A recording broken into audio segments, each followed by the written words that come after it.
Welcome, ladies and gents. Chris Andre here. You can find me at BetBoxing on Twitter, or of course, you can subscribe to the channel. Let's talk boxing, and I've got a brilliant special guest on today, Jamie Bourne from Punch Perfect Boxing. You guys will know he needs no introduction. I'm so delighted to have you on. Thank you, Jamie, for joining us. Thank you very much, mate. Always delighted to be on your channel. Thank you. And let's talk boxing. Let's start off with talking about Anthony Joshua. I want to get your view on his choice of Angel Fernandez as a personal trainer. I was going to call him. He's not a personal trainer. I'm certainly not meaning to be disrespectful of Angel Fernandez, but he's made the choice that he will be his number one guy. Is it the right choice? What do you think of it? It's an interesting choice. It's more of a promotion, isn't it, than a sort of new trainer. We expected it when he was doing his sort of American-wide tour of the gyms and the trainers and stuff. We thought it was going to be a new face.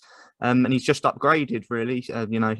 Angel Fernandez, from being sort of the kind of tactician and being involved in some of the technical side of it and doing a lot of the pad work and stuff, to being the main man.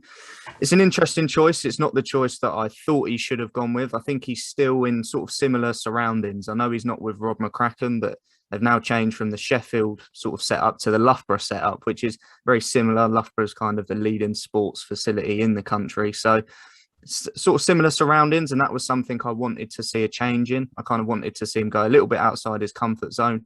I thought when he was over in America, seeing him in the Ronnie Shields gym around the Charlo twins, I thought was quite cool, and I thought that might give him a new mentality, a bit more motivation to go out there and get the win in this fight. I think Fernandez is a good technical trainer from the things I've seen in the past. He's done a lot of work, and kind of his tutoring came from Jorge Rubio and Ismael Salas. So he's had a good sort of Cuban school of teaching. So good trainer. I like what I've seen in him, but I'm just not sure it's still the right fit for him necessarily. I wanted AJ to go with someone with a bit more heavyweight experience. But I also, when I did my videos on kind of who he should select as his trainer, I wanted him to go with someone that had a bit of insight into Usyk. And that was why I sort of mentioned James Ali Bashir and even Joey Gamache to an extent as well. I know he works with Otto Wallin, so there may be a bit of conflict of interest there. But I just thought that maybe Usyk's he's such a hard sort of code to decipher, that any advantage you can sort of get on him, his training methods, how he, his mindset. I know you've done videos on his psychology before, just getting a bit of insight into how he trains, how he thinks, why he fights the way he does. I think that could have been some really valuable insight into Joshua. And one of the things I slightly worry with a Fernandez type trainer who's very technical, do they just overthink things again a little bit? And does AJ, just try and focus on things a little bit too much rather than being a bit instinctive in there and just doing what he does best? Interesting. You've raised a couple of really interesting topics there. Firstly, the question of the environment. Hatman has touched on this before as well in the past. He wants to see him in sort of a spit and sawdust type gym where, really some rough type of characters around him who are going to put it on him in sparring, where there's going to be egos that are clashing, so that AJ has to sort of constantly prove himself and try and rise above that. You're touching somewhat upon that too when you're talking about the move from Sheffield to Loughborough, and it's a similar sort of setup. Also, the fact that Angel Fernandez is a very technical trainer, that might not be the best thing for AJ. In a weird way, I've got somewhat of a different interpretation of it. I can't know for sure whether it's a good appointment or not. Like you, I expected him to really appoint a bigger name, to be honest with you. I wouldn't have been surprised if it was Ronnie Shields. But the way I see it is Anthony Joshua is clearly a student of the game. He's someone that talks to a lot of people. He listens. He wants to absorb information. If he has been around the world and he's, touched upon different gyms, he's dipped his finger in, and he actually sees this guy and he says, you know what, this guy's a special talent. He has a fantastic eye for the sport. Then in a way, it's almost as though, why leave something that you feel you really, really rate? He might just see him as a very special talent that has yet to emerge because he's new to the game. But that lack of experience, while it might be somewhat of a limitation, at the same time, there's also the unknown there. It doesn't mean because we have yet to know that he's established that he's not a top class trainer. Have you ever seen What Went Down, the program on BT with Joe Calzaghe? Yeah. Right. So do you remember the one with Joe Calzaghe when they were talking about, it was Steve Bunch, Joe Calzaghe, Enzo Macronelli made an appearance, Mikhail Kessler made an appearance, and they were talking about his fight against Bernard Hopkins. Mm-hmm. And they were saying how, in retrospect, they all felt as though Enzo Calzaghe got it spot on in terms of his tactics, and Freddie Roach, who's a Hall of Fame trainer, was giving some poor advice to Bernard Hopkins. And it just made me think, well, this almost proves that sometimes, that you're not infallible because you're a Hall of Fame trainer. And it doesn't mean if you've yet to establish yourself as a Hall of Fame trainer that you don't have that talent and that ability. And I know you and I do disagree on this a little bit, because I know you're quite passionate about the question of fighters moving perhaps from the UK to seek a higher caliber of trainer. I know you feel that way about your fight. But I don't know. For me, I mean, when I look at it sort of at face value, there is a different sort of source of talent, a pool of talent in the UK. I mean, we're a country of what, 69, 70 million. You look at America, it's 335 million. Russia's 146. Mexico's 131, whatever it is, 132. So they're big nations. There's a lot of talent to bring out of that. And we all know that boxers tend to come from poorer backgrounds. In the UK, if people are a little bit more emancipated, there's less participation. So I actually think some of the trainers here do a great job with the talent they have at their disposal. And I know Angel Fernandez, like I said, he's not British, but he's working within that British system. And if he's enjoying what he's doing with him and he feels like he's progressing, I don't see it as a big deal. But hindsight's a wonderful thing. And I might be looking back at this and saying, you know what, Jamie, you're right. They overthought things, too technical. Can I ask you, Chris? Sorry to butt in quickly. I really wanted to get your thoughts on this when I knew I was coming on today. In the first part of the USIC camp, Rob McCracken was in Tokyo with the GB setup, and obviously Angel Fernandez was kind of the guy that was running the camp just at that point because Rob wasn't around with AJ. I'd like to kind of know your thoughts on what you think kind of happened there, because obviously he did work with Angel Fernandez for part of the USIC camp. Do you think Rob McCracken's kind of influence and him as the lead guy, sort of, perhaps AJ and Fernandez had a way of, they thought they could beat Usyk, but Rob kind of overruled that, do you think? Or what was your kind of perception of it? Because I think it's quite interesting. You know what? There are a couple of people that my brother, for instance, who I've been speaking to and telling him some of the questions that I was thinking of asking you. I'm saying this for him specifically. I did not speak to Jamie before this interview started, because I was going to ask you exactly the same thing about the relationship between those two. You see, the way I see it, and obviously I then want to get your view on this, I felt that perhaps they had a plan with Angel Fernandez. Maybe McCracken came in, overruled it, and Anthony Joshua felt, I should have done what Angel said. And maybe that would explain why he's moved McCracken to the side and he's saying, right, I'm going to listen to Fernandez. That was going to be sort of my next point, and to ask you what you thought of that, but obviously don't want to influence your position on it. Can you elaborate on what your thinking is? Yeah, no, mine was really similar, because the fact that he's kept Angel Fernandez couldn't mean that I think it was an all-round strategy from the team, because I feel if AJ did feel that was a bad strategy and he didn't like the game plan going into it, which he's alluded to a couple of times, then he probably wouldn't be working with Fernandez. So it does kind of feel like, he had that one-to-one with Fernandez for a month or so before Rob McCracken joined in. So the fact that he sort of upgraded him and pushed Rob to the side sort of does lead to that narrative. We obviously don't know for sure, but it's the impression I got anyway, which I find quite an interesting narrative, just to say. I agree. Do you see it as in any way disrespectful or lacking loyalty in any way? Or do you see it as, look, he's a fighter, he's got a career, he's got to take it, whatever a position that he thinks is best for his career? Yeah, I think in life in general, if you need to pivot at any point to sort of better yourself, I say it all the time with the NBA. A lot of NBA players get stick for joining championship teams and then winning. But if they don't go and win a championship, they get equally as much stick because they have the ability to do it and they don't do it. I think sometimes it's about doing what's best for you. And listen, he's shown loyalty to Rob at a time in the sort of around the Ruiz time, around the Povetkin time, where a lot of people were saying it's time to move off Rob, and he stuck with him and he has been loyal. So I do think that at this point, it probably it all came to a head and it was time for a change for AJ.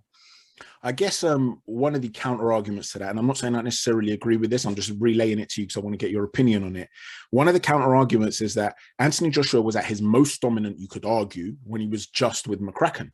And then when they started to try and instill this newfound fluidity, it's when AJ began to become a little bit more unstuck, sort of caught in between worlds.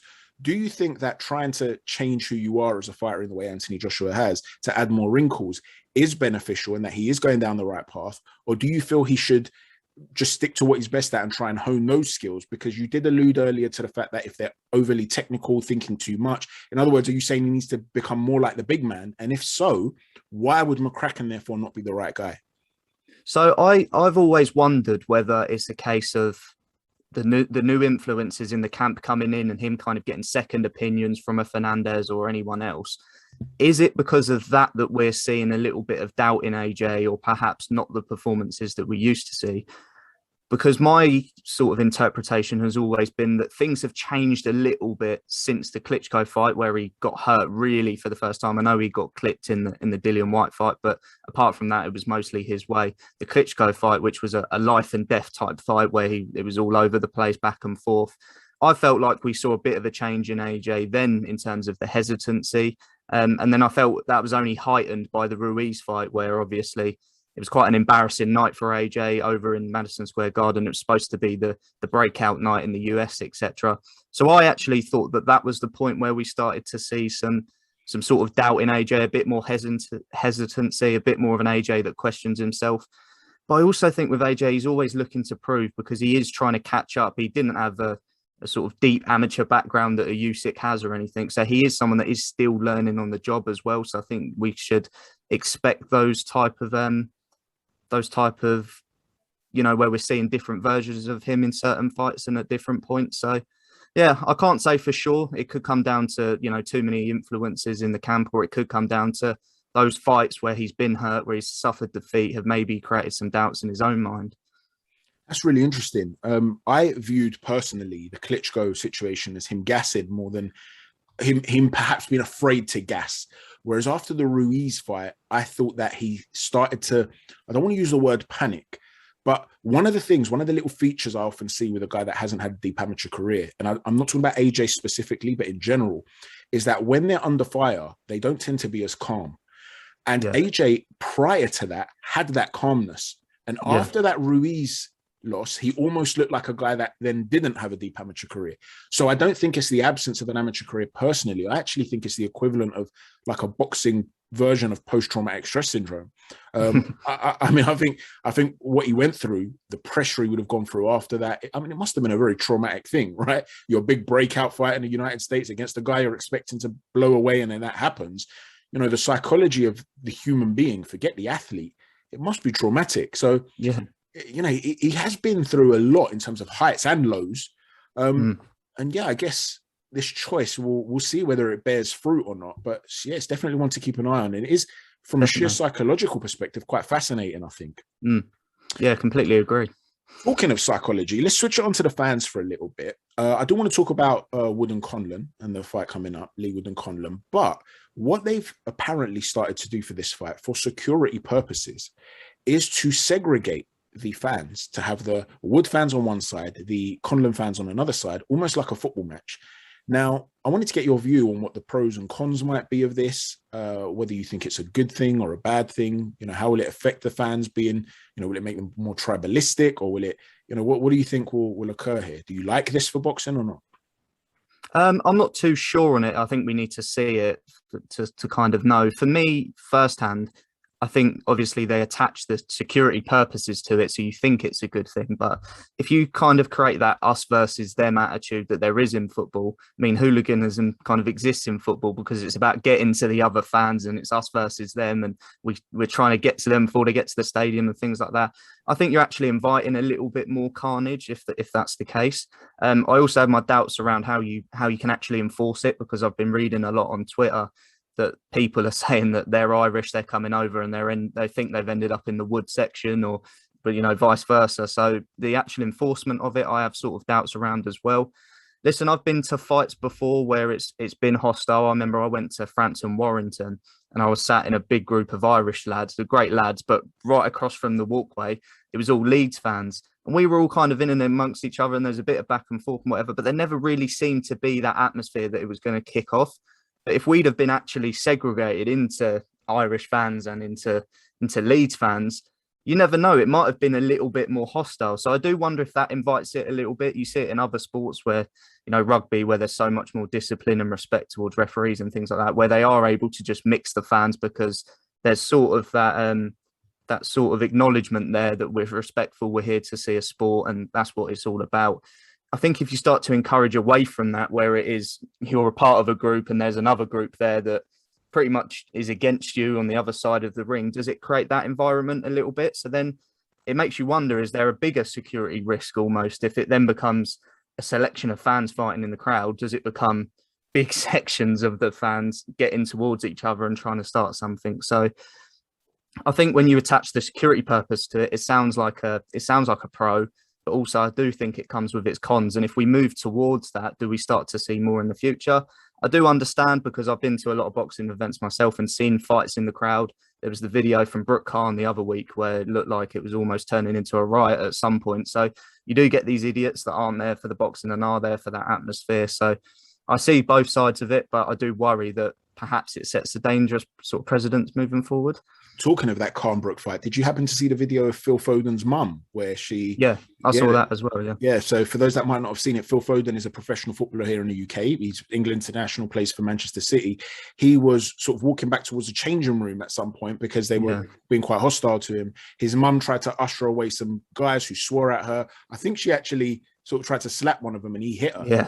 So it then became like a bit of a fracas in the backstage as well. So even the sort of big name celebrities that you would expect to get some sort of protection weren't.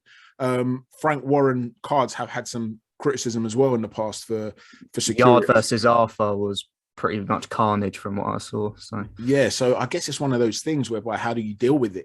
Like you're saying, I thought you raised some fantastic points. There were points that I've been thinking about as well, about if you do separate, you create that tribalistic viewpoint of us versus them. I do think it would help the atmosphere though. You know, you'll be chanting together. It will make it a more hostile atmosphere, which will raise the decibels. I think if you're going to do it that way, there has to be more of a police presence, just like there is in football, and you'll have to have separate entrances for each group of fans. So I'm not sure how workable it is moving forward, but yeah, it was an interesting thing that I thought, you know, what was worth touching upon in terms of the fight itself. Just a brief, I know you've done your own video on this. I don't want you to go too much into detail here, so people will go to your channel and check it out. But who you leaning towards, Wood or Conlan? I said in my own video, I think it's such a real 50-50 because I don't really know what to expect from either man. I think Mick Conlan obviously has the greater pedigree. I think he has a greater skill set, but he also isn't necessarily a championship fighter at this stage. I still think he boxes a bit like an amateur, where he's sharp, he's skillful for 3 or 4 rounds. And then after that, he just seems to go really negative and sort of go into his shell a little bit and doesn't fight to his strengths.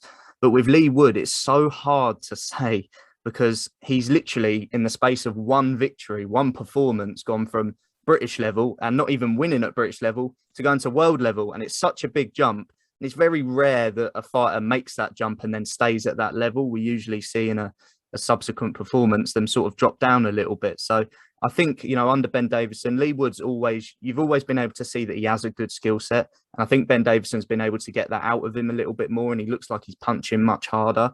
So I do think he's now above the sort of British stage he was at previously, but I'm not convinced he's at the world level that the Kanzu performance sort of suggests. And Kanzu was walking onto him all night and he was able to, you know, box to a game plan.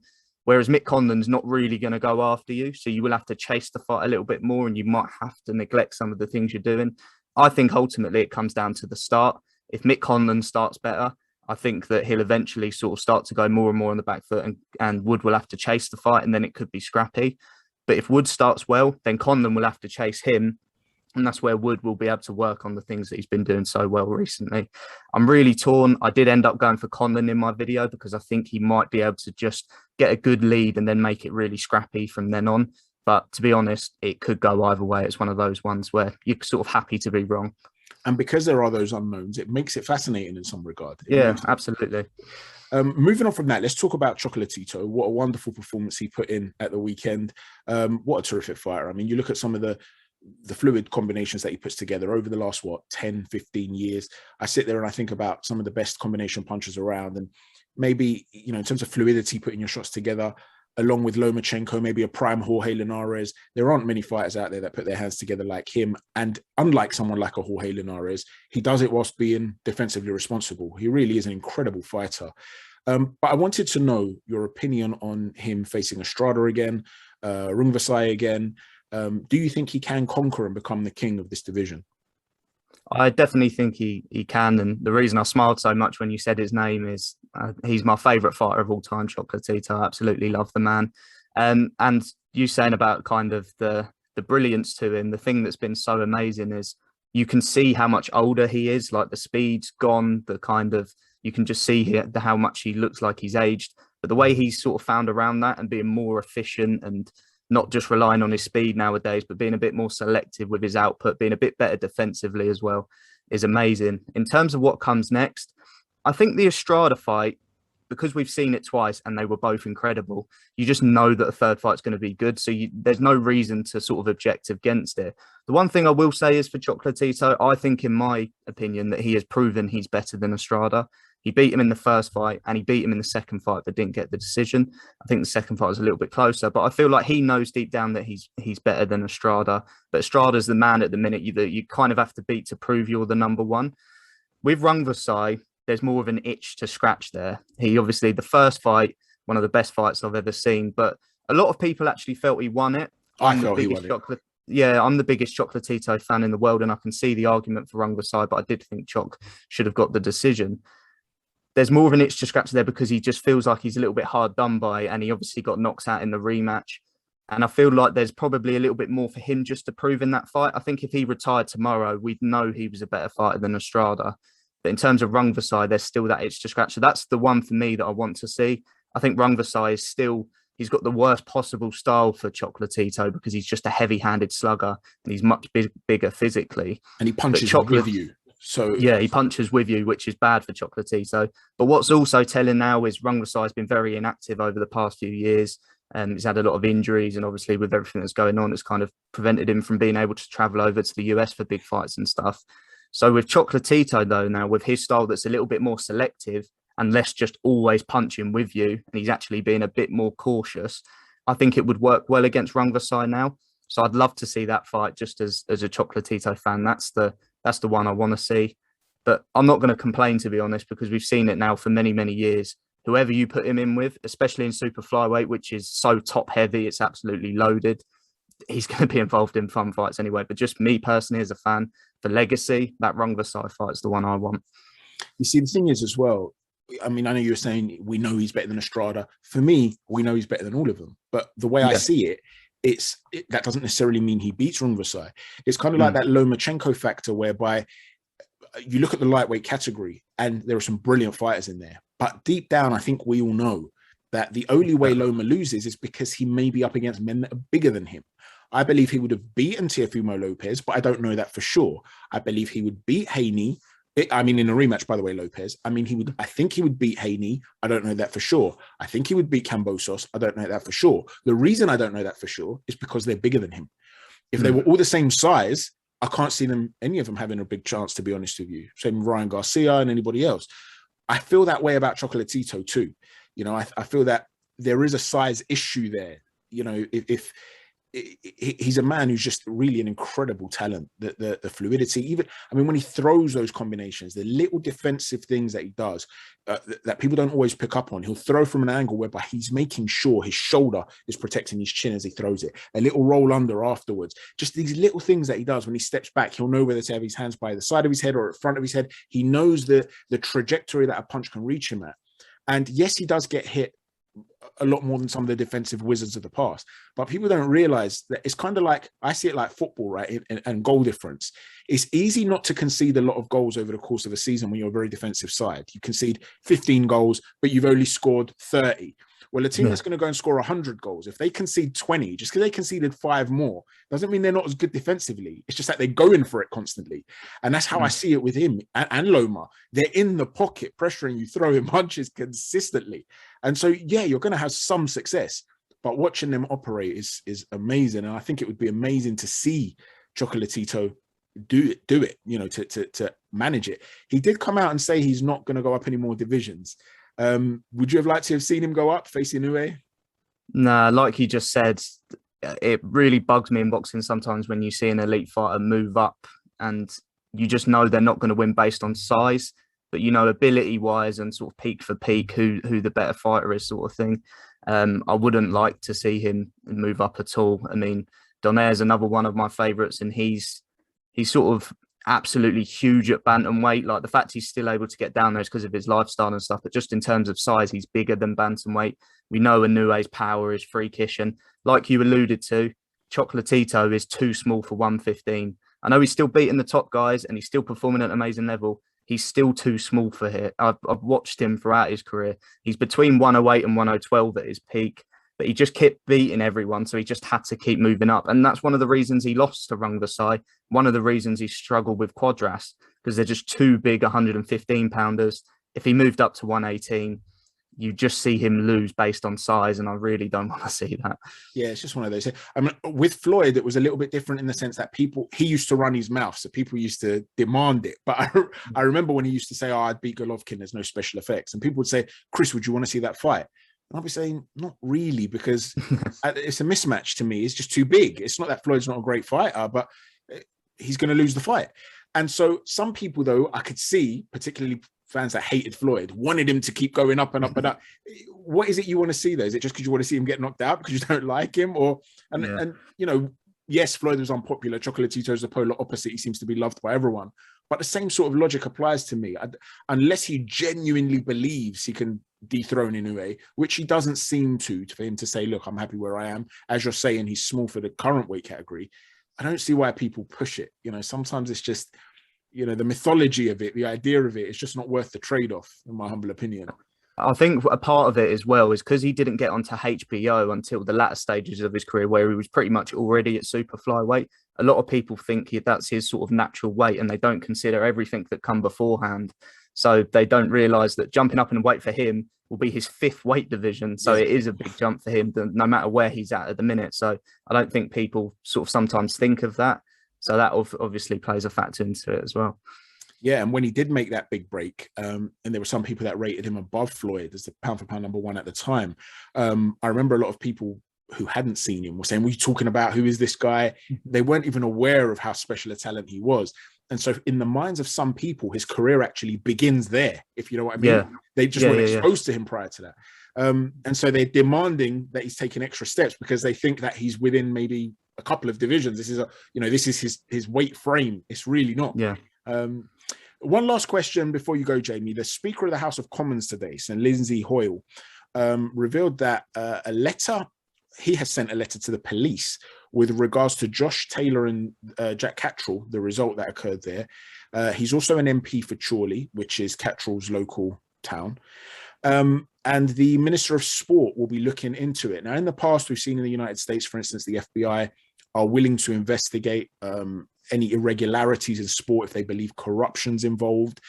That would suggest that it goes way beyond just incompetence. Now, it is important for us to say that there have been no accusations here. This is just, observational at this stage. But what do you think about the politicization of the sport in this way? Is it something you welcome because you do think the sport needs cleaning up? Will it make a difference? Or do you actually just see it as a sporting issue that the sport needs to look after?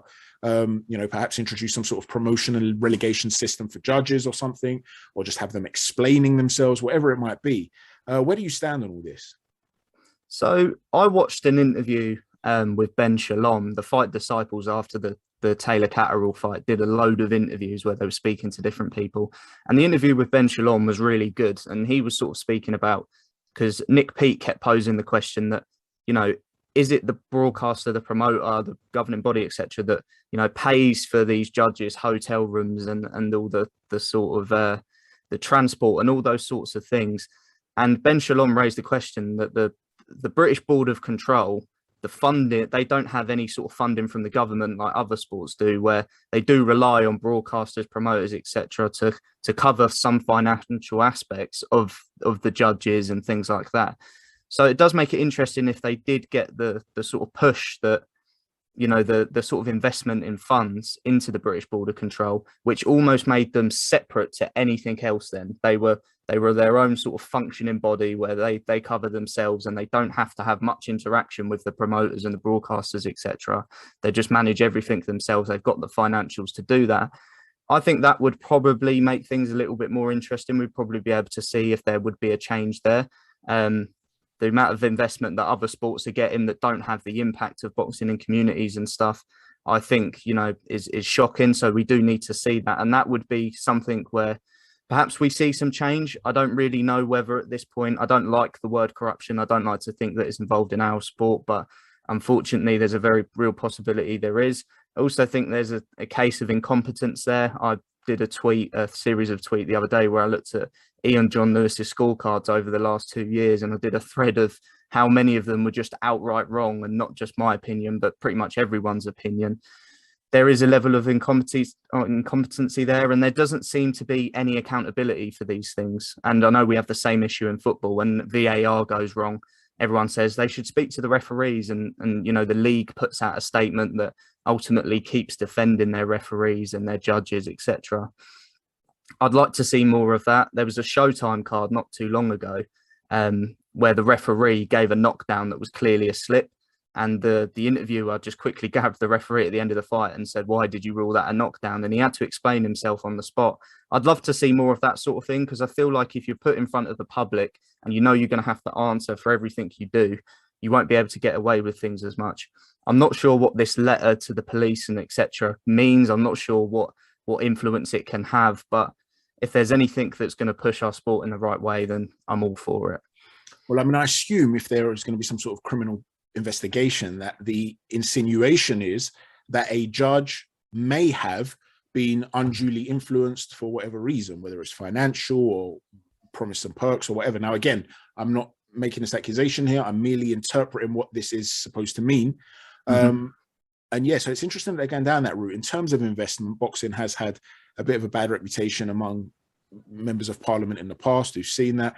I'll be very surprised if they do go down the route of investing more in boxing, but I agree it would be a welcome thing to make the British Board of Boxing Control genuinely independent, without having to rely on any promoters or anything like that. It is a difficult situation, though. In terms of VAR, one of you touched on VAR there with football. I actually think that's worse, because with a judge watching the fight in real time, he's going to be influenced by external influences, the crowd. Perhaps he hasn't got the best viewpoint from his vantage point, and so on and so forth.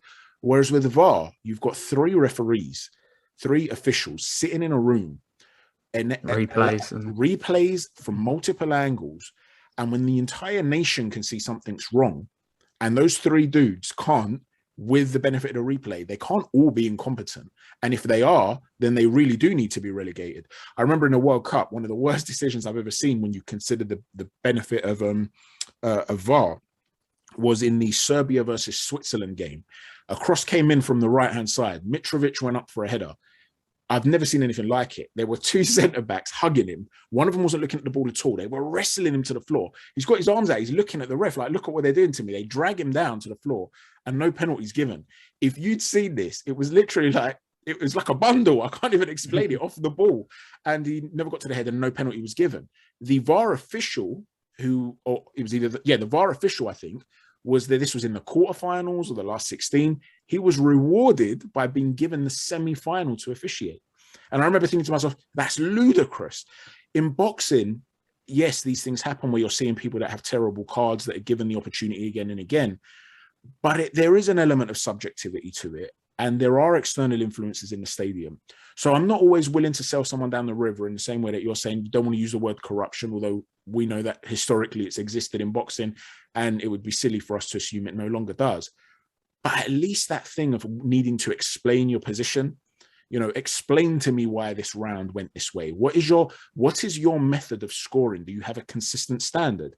And if so, why did you seem to apply that standard to round 7, but not to round 12? Right. And I want to see this sort of thing happen. And then it doesn't have to be on the spot. You can go away and prepare your answer. But I do want to see like a presentation within a week to explain your position.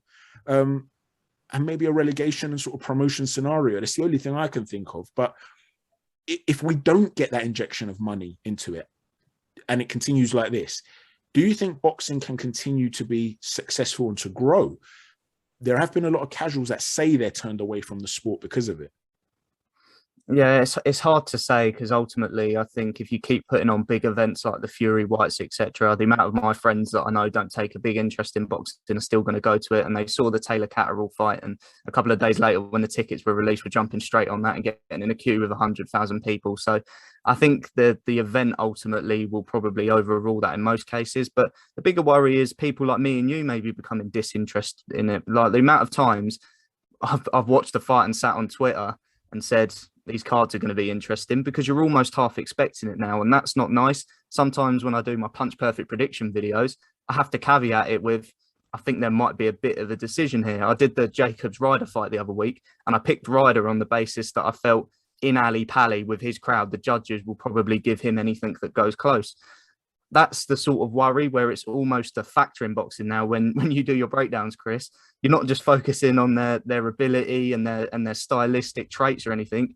We're having to consider these factors. So it's more of a worry for me, for fans like us that have to sort of mention these things. And I just wanted to sort of mention a point there where you said about the sort of relegating judges and doing these presentations and things. They spoke to Robert Smith after the fight and sort of asked for his opinion on it. And his words were, and it was really irritating me every time he said it, I was satisfied with what the judges told me. But that's him, that he's satisfied what his judges that represent his board and represent him, he's satisfied with what they're doing. That's a big issue. There should be, you're not going to critique and put yourself under that scrutiny. So that's already an issue that exists. And like you say, it's a statement that comes out 3 days later that says they're satisfied. Like the Terry O'Connor one where he sat on his phone and they even just put out a statement brushing that under the carpet. If you're going to do it, do a presentation on it or something that really explains to us fight fans how you scored it. People were saying that the Jack Catterall said it, the gloves are off that he was forced to do with Josh Taylor beforehand. Why not get Ben Davison and Jamie Moore around the table and let them watch it, or get judges around the table to rewatch it or whatever, because we need to see this transparency. One thing I will say, though, just to touch upon that, I would not want to see former fighters being judges. A lot of people have put that out there. No, me neither. No, there's too many connections. There's too many, Andre Ward, for example. Yeah. Listen, Andre Ward, a great fighter. I know that about it. Brilliant technically. For me, he's one of the worst judges of a fight I've ever seen. I mean, he's consistently bad with it. Now, I don't know whether he's trying to be a company man. I don't know what the issue is. Maybe he's looking at certain technical elements that don't translate into the way we interpret the fight. I don't know. But Paulie Malignaggi's done a fantastic video on Paulie TV, which you can find on YouTube, where the video is called How to Score a Fight or something like that. How I score a fight, how to score a fight. And Paulie's interpretation of it and how he scores it is exactly the same as mine. But not everybody follows that. And there will be some people that have other views. And I guess that subjectivity is where you find sort of a room for discrepancy. But sometimes something can be so obvious, right? I'll give you an analogy, right? I know this girl who, she's got a specific type, right? Blonde men and blue eyes is not her typical type, but she loves Paul Walker, and her, God rest his soul. And her argument was, some people are so good looking, they transcend type, right? That's how she sees it. That's her point. They transcend type. Well, some fights are so obvious, they transcend the subjectivity of what it is that you're looking. So, it's one of those. And listen, we've talked about a whole bunch of interesting stuff. Thank you so much. Please let everybody know where they can find you on all platforms, social media, YouTube, and so on and so forth. Yeah, you can find me on Punch Perfect Boxing on YouTube. Please come over and subscribe. And you can find me on Twitter and Instagram at Punch Perfect Box. And thank you, Chris, for having me on. It's always good as always. And I'm sure you'll be on Punch Perfect Boxing very soon. Thank you very much for coming on. It's always a pleasure to have you on. A great young man. And great insight too. So thank you so much, Jamie. Thanks everyone as well for watching. Take care and God bless.